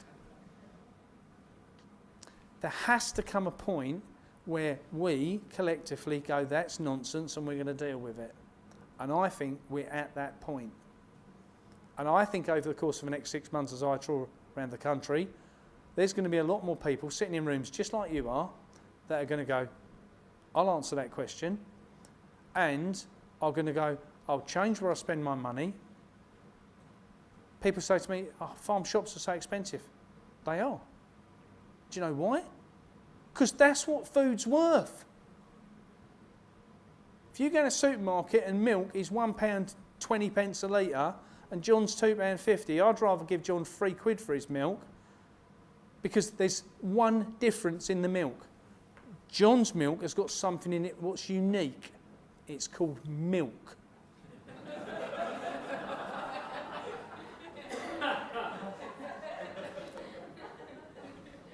Bovia, milk. It's a decision you have to make. And it's a decision only you can make. I've come to the conclusion on my side, I am only the delivery man. That's my job. Go out, say it as it is. Some people don't like it, and I have to say, I've upset a lot of farmers because of my thoughts, and I genuinely don't care. And I don't care for a reason. I'm more concerned about my kids and my grandkids, as I'm sure you guys are. Guys, thank you very much. I have enjoyed my time with you.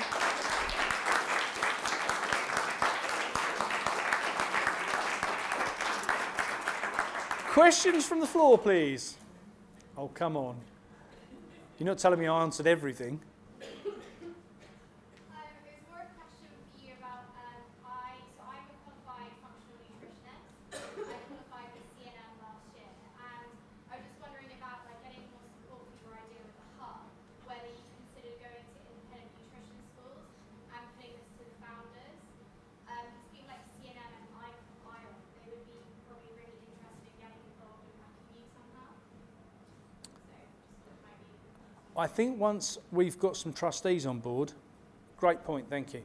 Once I've got some trustees on board, then I can start farming some of this stuff out to trustees to deal with, because I've got enough on. But I think you're right. I think it's important that for me growing organically is about producing food that's high in vitamins and minerals, high in nutrition, densely nutritious food. So when you come to eat it, you only need to eat once and a little bit a day. You don't need... This myth of you need to eat 3 times a day, but the supermarkets have sold you for years, is a myth. You need to eat 3 times a day because the crap they're selling you does not stand by you throughout the day. That's the problem. So that's one of the things we've got to address. So I think that anything to do with the nutrition side is absolutely a must. Yeah. Anyone who's passionate about food, and I say food, I include vitamins and minerals in food, I have to say, and water and drinks, because I've got a friend who makes apple juice, and man, is he passionate about making apple juice. I'm proper passionate. He's gone to Canada to see his cousin this week. He's been there 3 weeks. While he's been there, he's been working voluntary on an apple press at a company because they were doing a fruit juice and they wanted someone to get involved but had got some knowledge, and he just happened to get recommended to go. And that's his passion for the job. When he's out of the country, he just couldn't. He was so excited. He said, "You're never going to believe my luck." Try me. Anyway, go on. Anybody else?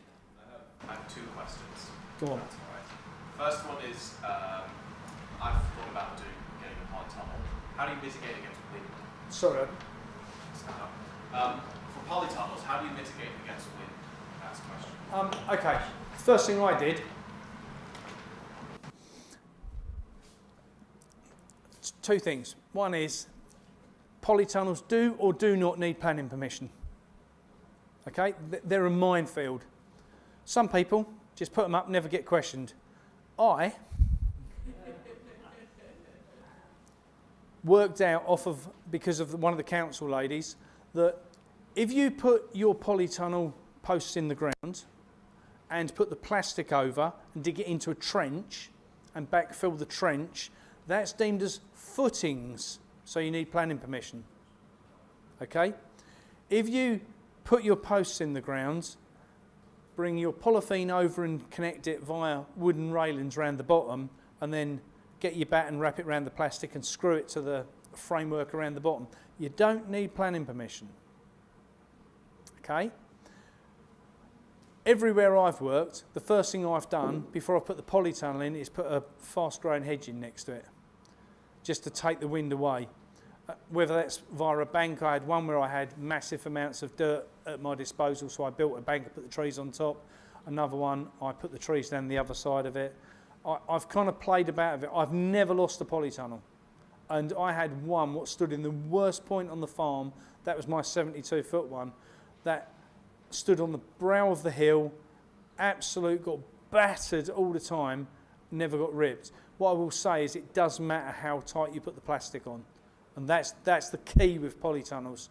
And if you do them on railings, the rails around the bottom, and you fix them with batting, if you shut the doors in the summer and get it really, really hot, so the plastic expands, you then unscrew the railings, tighten it further, put the screws back in. Once it gets cold, it then shrinks the plastic, and the problem is with polytunnels, when they rip, is because they get movement in them, and then the plastic starts flapping about. That's the key.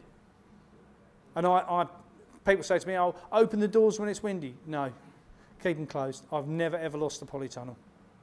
I've seen plenty of people who have. What was the second question? So the second question is, you were talking about God and the universe, what you're dealing with in kind of marrying those two together. So in Revelation it talks about if you choose not to be part of what they call the beast system in Revelation, you can't be part of it. Is that what is sort of drawing you closer to God in your kind of quest to understand what's going on?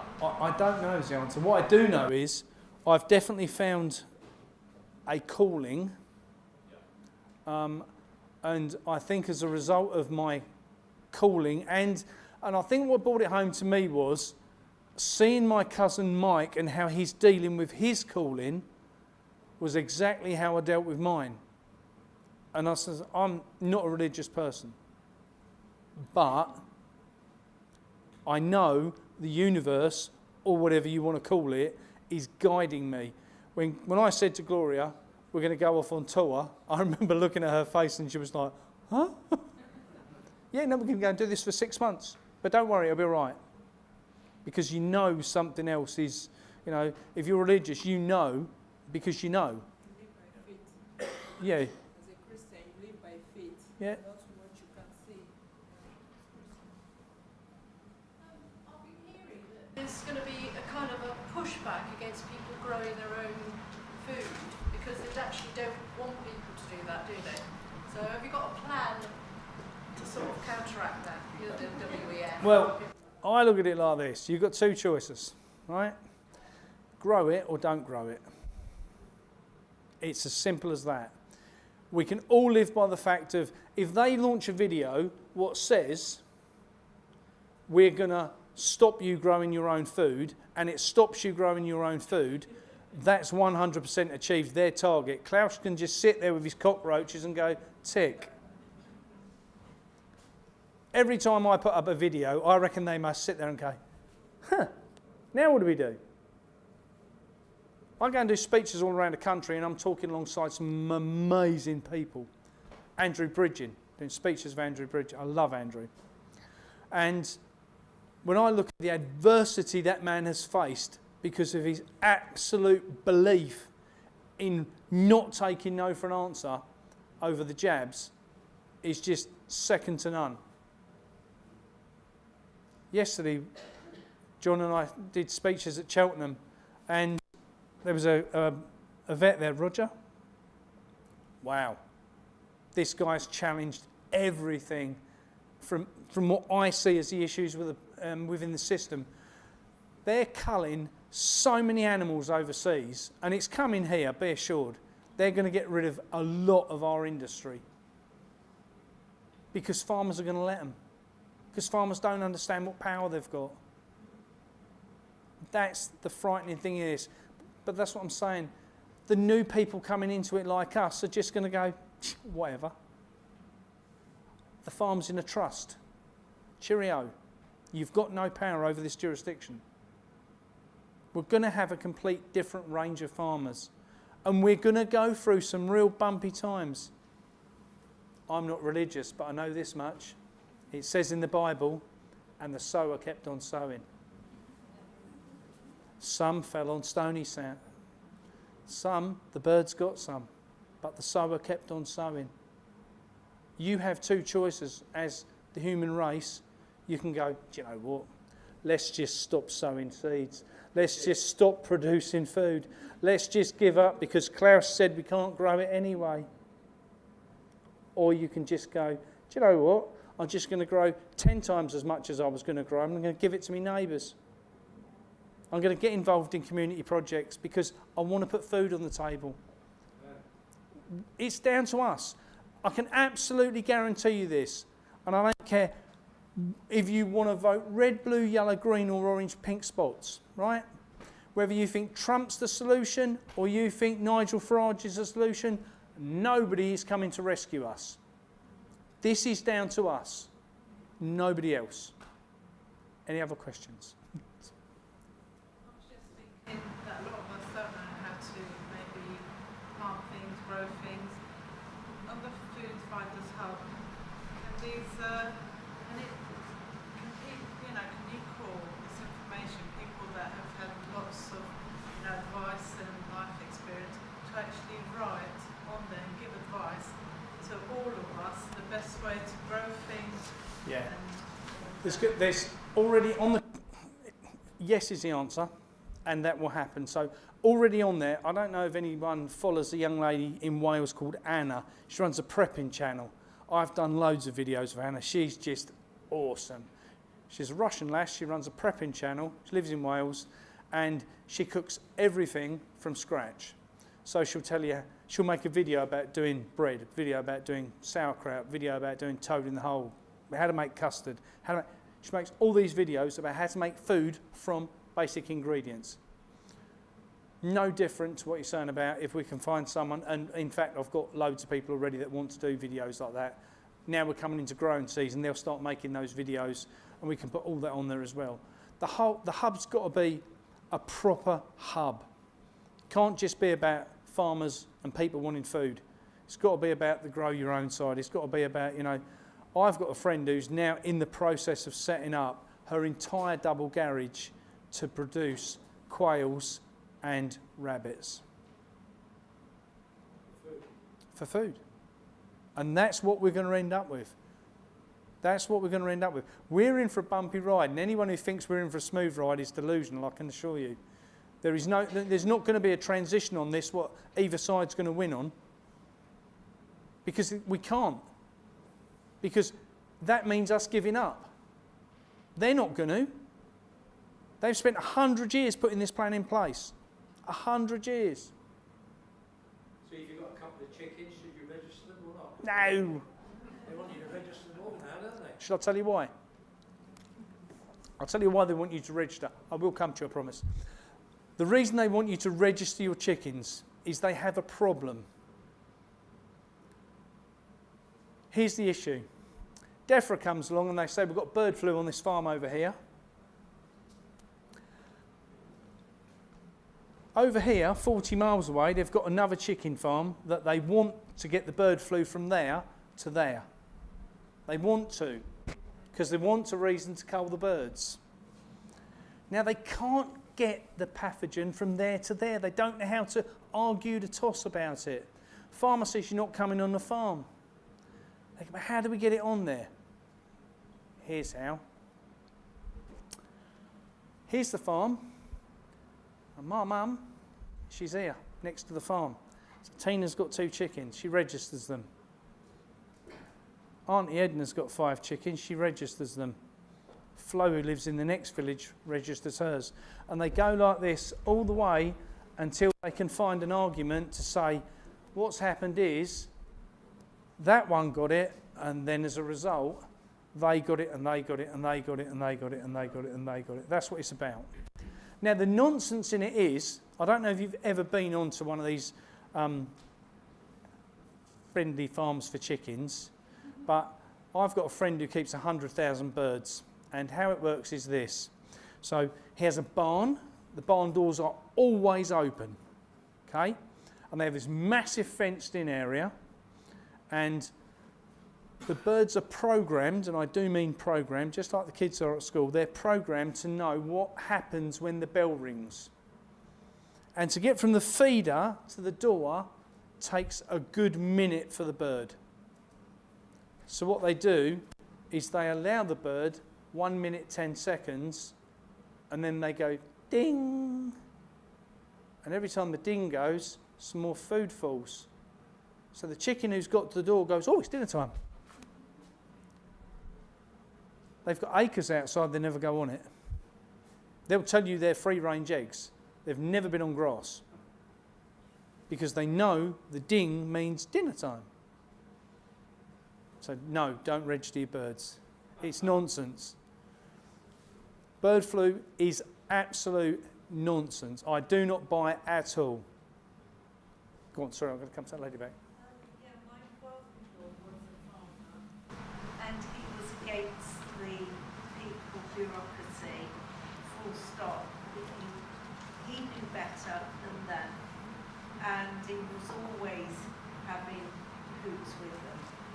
And so he gave up farming. He got too old to do that, but he grew his own vegetables. The amount of vegetables he grew, he gave a lot away to the neighbours down in Devon and everything. But he didn't put the wheat killer or anything onto his garden. He would use rotten vegetables down to mulch and then incorporate it into the soil. And he would grow enormous vegetables, and it was amazing what he grew right up into his late 90s, and they were amazing. And he said, don't put chemicals in your garden, just grow them as you. Well, the problem is, if you put chemicals in the garden, it ends up in your body. That's the reality of it. You buy chemical-based shampoo, it ends up in your body, whatever it might be. And this is what I say about shopping in the supermarkets. Now, when you're going in there and you're going, You know, what are you buying? My mum said to me the other day, she said, oh, I cannot believe, she said, we went to Tesco, she said, and I spent £86 on food. I said, what did you buy? Well, I got some shampoo and some washing up liquid and some tin foil and this. And she went right through the list and she got down to a bottle of milk. I said, so the actual food you bought from the supermarket was about £2. Yeah, but we spent £80. I know what you spent, but you could have bought that anywhere. There's companies specialising in that stuff everywhere. You didn't have to go to the supermarket. Stop giving them your money. Can't emphasise that enough. Stop giving them your cash. We have been the ones feeding the beast. Us, all of us. Go on, sorry. I agree with you that most people have got their head firmly in the sand at the moment about a large amount of things. Do you think if we get to the point of societal collapse virtually, you know, people aren't now having to go out to jobs and things, you know, it's really collapsed. Do you think it's possible that that could be channeled into labour to grow things? Do you think the farmers would be open to that, ready for that, taking unskilled people on but who want to produce things? Is this a step towards it? Do I think they're ready to do that at the moment? No. Do I think there is a change coming? Yes. Do I think that societal collapse is going to happen before the farmers are ready to do that? No.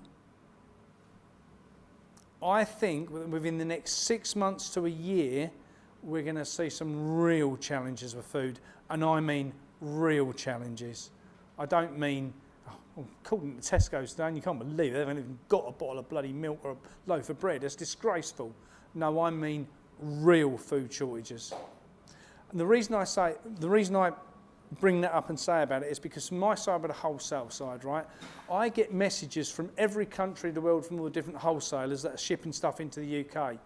And lots of companies are messaging us now in advance saying, look, just so you know, we're now due to get French beans from Kenya and they're not coming. They've been washed out, they've been burnt out, this has happened. What we're seeing here is being duplicated in every country in a different way. Slightly different in every country. Gloria tell you, she comes to Nigeria.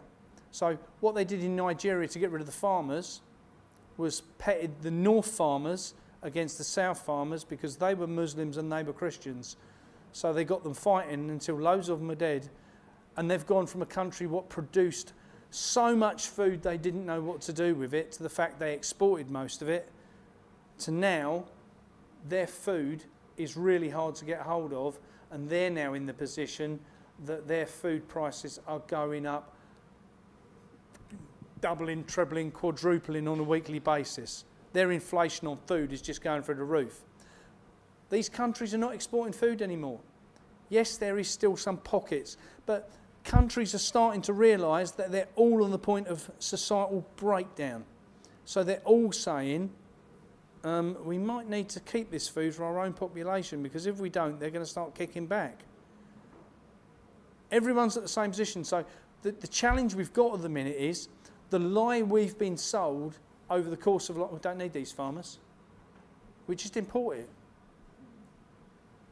Tesco's, and Anna and I covered this on the show, Tesco's, their milk, what comes in, isn't even English milk, right? It's stamped with red tractor on it, and it isn't even English.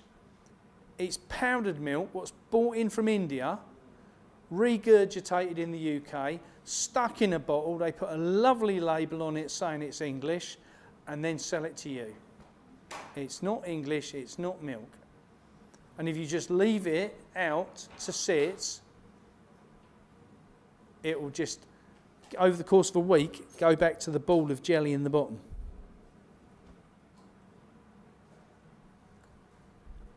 Let's say you were a family of 4 and you bought a piece of land and you were, your dream was like self-sufficiency.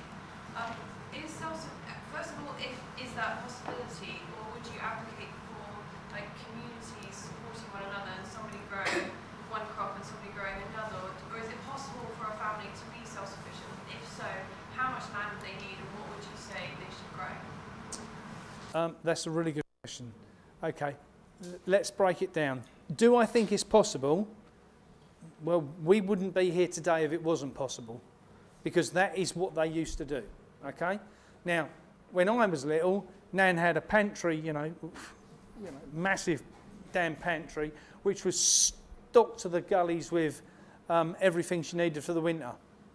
And they would make all the jams, and if she made jam tarts, she had the flour there, which she'd got from the mill in the summer, and they prepped for it. We don't prep anymore. We live in a situation where we just, I've run out of something, I'll pop to the supermarket. We've created the problem. So it depends what you want to produce, is the simple answer, and how you want to produce it. Because if you want to go down the road of having beef on the table, you're going to need quite a lot of land, because cows have a tendency to eat a lot, John, don't they?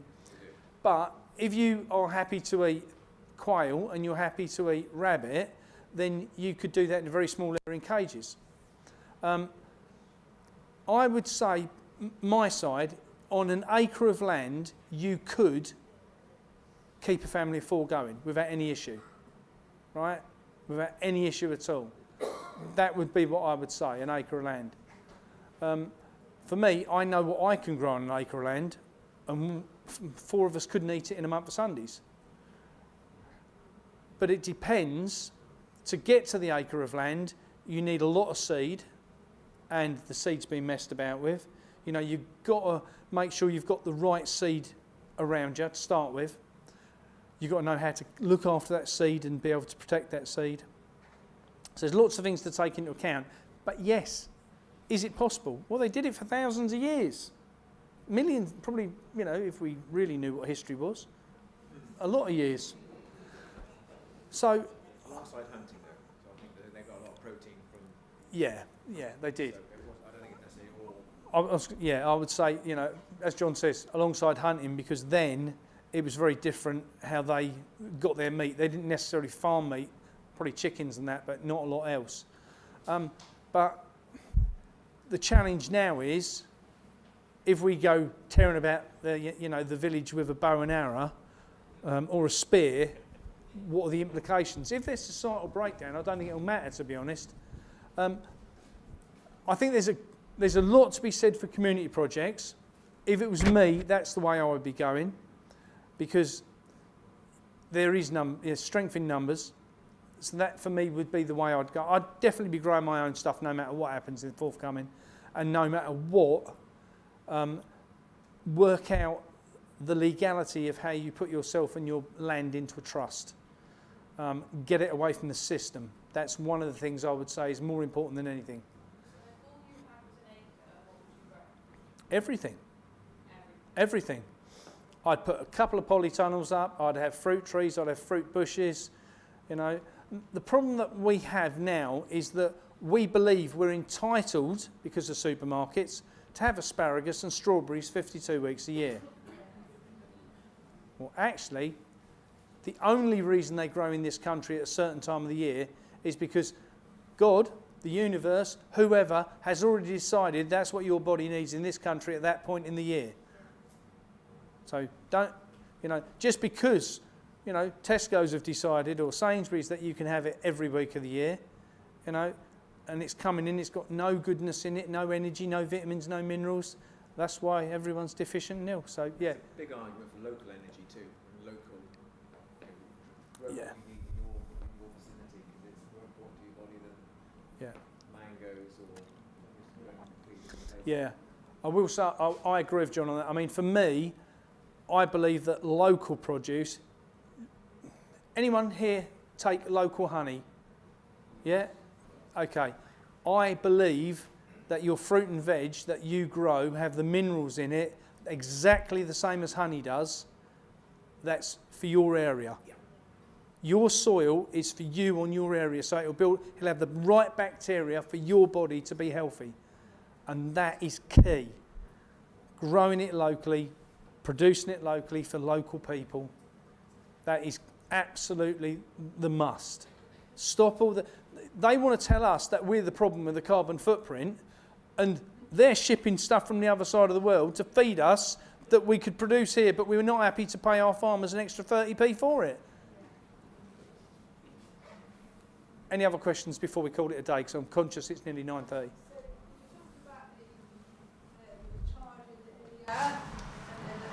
Yep. So how does 5G affect that? That's a good question. What I will say is, I don't think 5G will last. If societal breakdown comes, you're not going to have to worry about it. Because the first thing they'll do is turn the electric off. And if they don't, we need to. Because the problem we've got with electricity at the moment is electricity is the root to all evil. It runs 5G, it runs face recognition cameras, it runs digital currencies, it runs everything we do. What would happen if we hadn't got it? Well, do you know what? It's only the last 100 years we've had it. 100 years. Put that in perspective of how long man's been alive.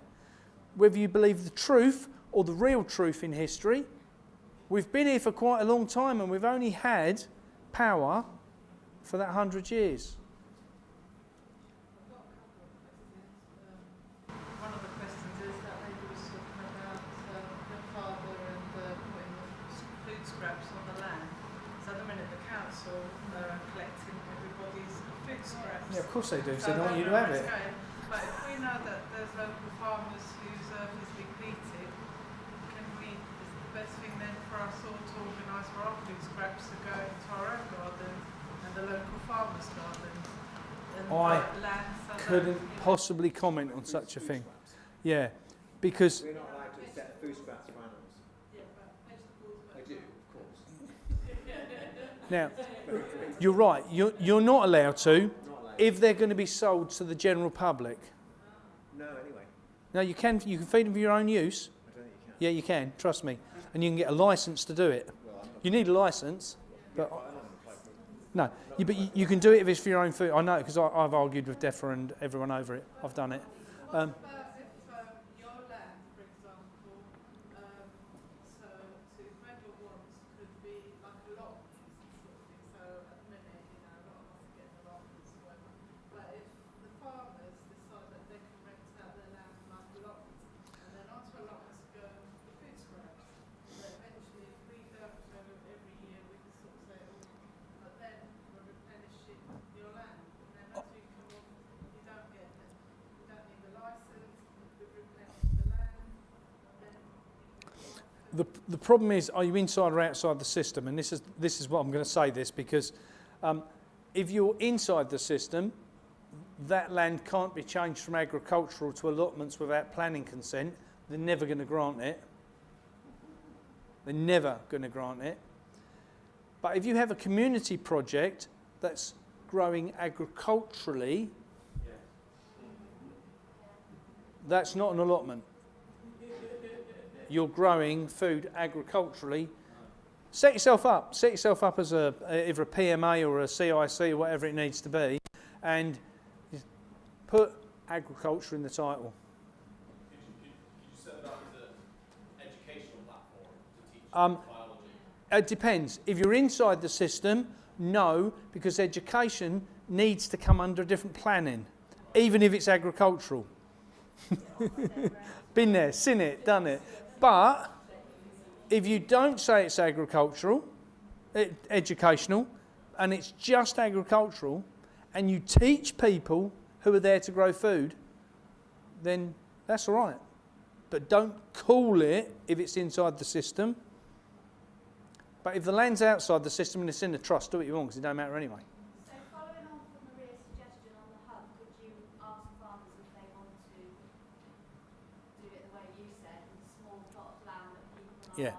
So section 4, phase 4 to the site is that there is going to be a section on there where farmers can put up land they've got to either sell or rent, and people can then apply for said land. So we've already got loads of land promised all over the country in little acre spots because we put out, Tim from Pro Farming and I put out videos about a month ago saying, is there any farmers out there, and this was through the Farmers to Action and Pro Farming groups, is there any farmers out there that have an acreage of land that would be prepared to give up 1 acre to grow vegetables, just 1 acre, and we're going to get the public to grow the vegetables. We had about 100 replied yes straight away. Farmers do want to see a change. See, the thing is, people think it's all doom and gloom. It isn't. There's some really, really good stuff going on in the background. And I'm not the only person out doing these speeches. There's loads of farmers out doing these talks across the country. And you spoke about digital identification, about buying stuff, and you spoke about family coming. Are you aware that the Bible speaks about this? It says that we won't be buying into a certain market. Unless you carry the mark of the beast. Yeah, yeah. Are you aware of it? Mm. Yeah, everyone will tell you, well, it's written in Scripture.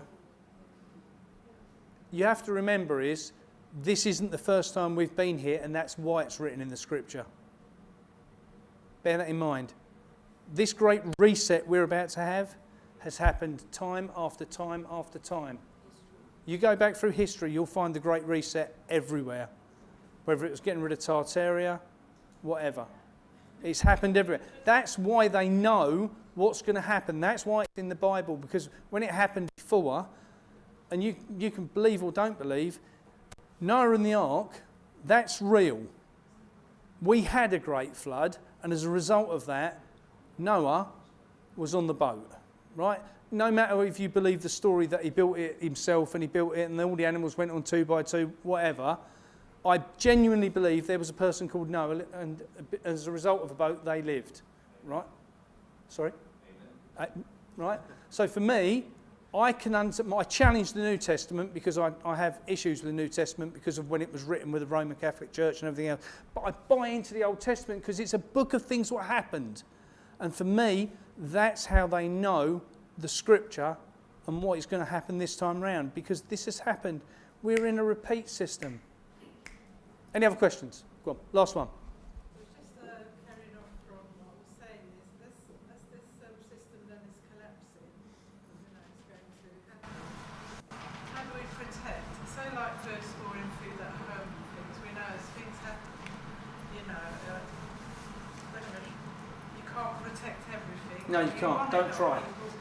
Don't try.